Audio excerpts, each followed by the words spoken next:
I went off for commissioning into a ground branch and then a flying branch. I flew for about 30 years on eventually a Nimrod surveillance aircraft that was supposedly designed to chase submarines, but then ended up in Iraq and Afghanistan doing some sensitive work with ground troops on the international force. And that was a great experience for many ways. But one particular morning, we were on supporting an operation that involved drugs and counter drugs as a very complex operation. Yeah. And we were one of the surveillance assets that was a key player in the critical point of that operation itself. And I came down for breakfast, everything was fine. And one of my systems operators, effectively the most important person on the jet, is the systems operators, not the pilot, it's those guys. They do the mission. Yeah. And I could see he wasn't quite with it. And when I asked him if he was all right, thinking nonchalantly he's just slept badly, he started talking about the problems he was having at home, not with his children, but with what was called the Child Support Agency. I don't have any children. I didn't understand. I'd never heard of the thing. By listening to him, he started talking, and then he started talking faster. And the faster he started talking, the more angry he got about what was going on. And the angrier he got, everyone around us stopped talking, and I could sense this guy isn't quite with it in terms of operating an aircraft in a complex operation. And when I discovered what was going on, I'll tell you what, we're going to cancel the mission because it's not safe to operate with that risk given the complexity of the operation. We just scrubbed it.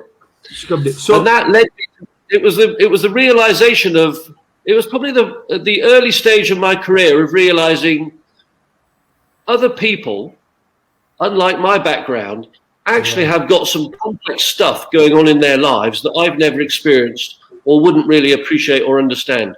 It was like a drop. I smelt the coffee of, wow. To me, he was, I won't mention his name, but he was a systems operator. I knew a bit about his life, but I never got underneath his world to appreciate that. So that was really one of the early stages in my life of how important these things are in terms of your performance in your professional environment. So Graham, I've got a video I show people, all right? I'm going to show you.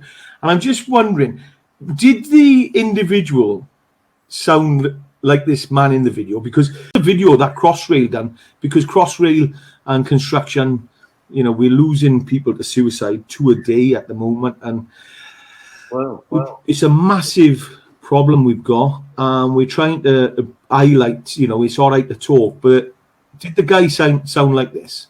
Hey. Oh man, I'm still waking from the weekend.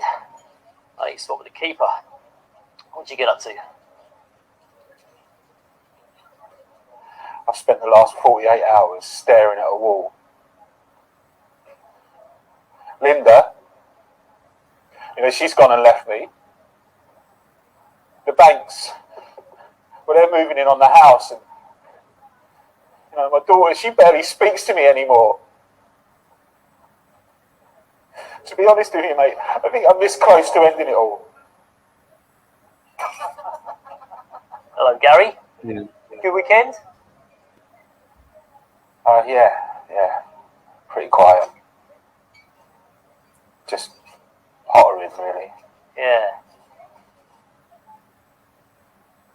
You look pretty exhausted. To be honest, I'm really worried about you.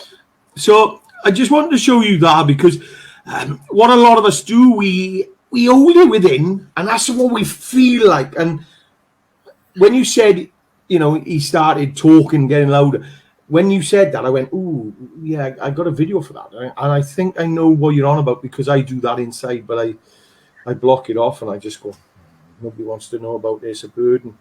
But you get to a stage where you will come out with it when you're really deep, when you're low, you know. I'm just wondering if that reminded you of anything at that time. Was it like that? It was the same bloke. It was, I found it shocking, partly because I hadn't seen it developing over the months I'd known him, completely oblivious to that, and how quickly he went from good morning to within 2 minutes gone. It was that quick, and it made me concerned with. It gave me an indication of how much pressure he's been under for some time, and I hadn't known, and therefore there'd been an unknown risk to me and the crew and the safety of the operation and the organisation.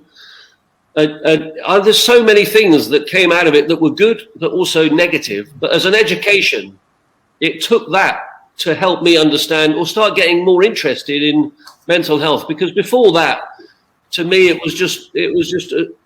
was two words that never really interested me or bothered me. If I was a bit depressed, I'd sort it out. I never really understood it myself. It was a strong indication of, wow, some people are suffering here. Did anybody look at him differently? Did anybody treat him differently, or did they go, "Yeah, mate, come here, let's have a talk"? You know, it didn't make him any. No, it's interesting actually. I don't recall at that time there's a significant impact. We just scrubbed the mission until he was calm and more in control, and then we just did it again. It was okay. Where it manifested itself big time was a few months later in the Falkland Islands. We were down there for a bit, and I don't know what happened, but he was found covered in blood in the church.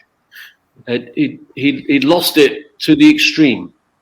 I don't actually know the circumstances or the details, but that pressure cooker analogy it had blown. And what I distinctly remember, and you'll understand this, in fact, anyone who serves or has a sense of belonging in a team or an organization where your badge gravitates everyone to a common objective. We have a squadron, we have a badge, and you're in it or you're not. It's quite monochrome. And as soon as we realized that this had happened, no one talked about it. We were all a bit, can't mention it. It's all a bit negative to our reputation. And actually, I didn't realize at the time, but effectively at that point, unintentionally, unknowingly, we abandoned him because he didn't fit our image of ourselves. We no longer identified us to him. He wasn't part of what we're about. And at the time, I wasn't even aware. It was a subconscious action. But increasingly, I'm much more aware of what a cruel thing to do to someone who's actually at a point of need. What a cruel thing to do. It was taught me a lot. So the questions I'm asking now is, what are we actually doing?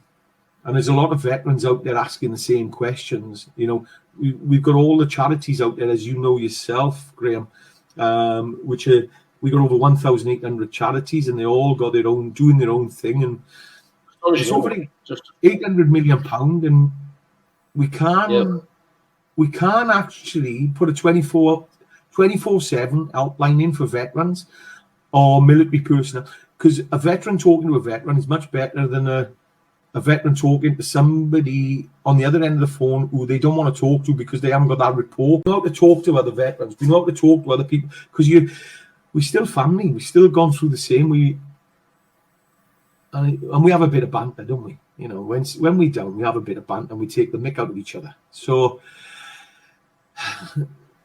we can't even get a 24/7 helpline available for, you know, I know veterans are doing it in the community, and they got some veterans, but it should be done by the government. You know, veterans are fair. Can I try and break this down a bit just to make it perhaps more manageable here? Craig, if just the context of the veterans. Bear in mind, I was privileged to be a commanding officer. Yeah. Now I know what I know about the veterans sector.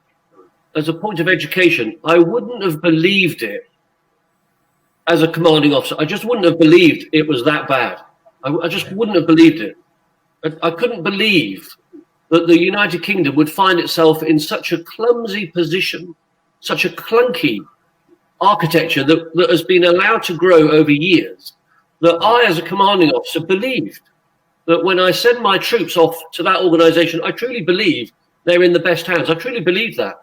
I sent them off to oblivion, actually, unknowingly. I actually sent them off to oblivion. That's a concern, but it's a wraparound. Craig, you said something earlier about the CMS, and you said you use it sometimes. It always worries me because it's quite a dramatic statement. So I want to understand it a bit more. You talked about this issue is a national security risk. Why is that? Why? Explain that. Well, the thing is, as you said, Graham, how can I put it? You were saying that when you were the colonel, you had to cancel a mission, and that mission was to support guys on the ground, right? So you cancelled a mission. Luckily, you actually found a way around that. You worked around that. But had you not have done that, that could have been fatalities on the ground. Yeah, okay? without a doubt. We rely upon the guys on the ground. We rely upon escort and wherever, and you're not being able to do anything about it. From that, you can conclude that this issue has an operational risk. Absolutely. In the military. And it's putting our armed forces at risk. Their lives are at risk because of their mental health is not in the right place. So you can conclude it has a high human dimension impact. Absolutely. It's a high risk. It's a high risk. Yes, it is.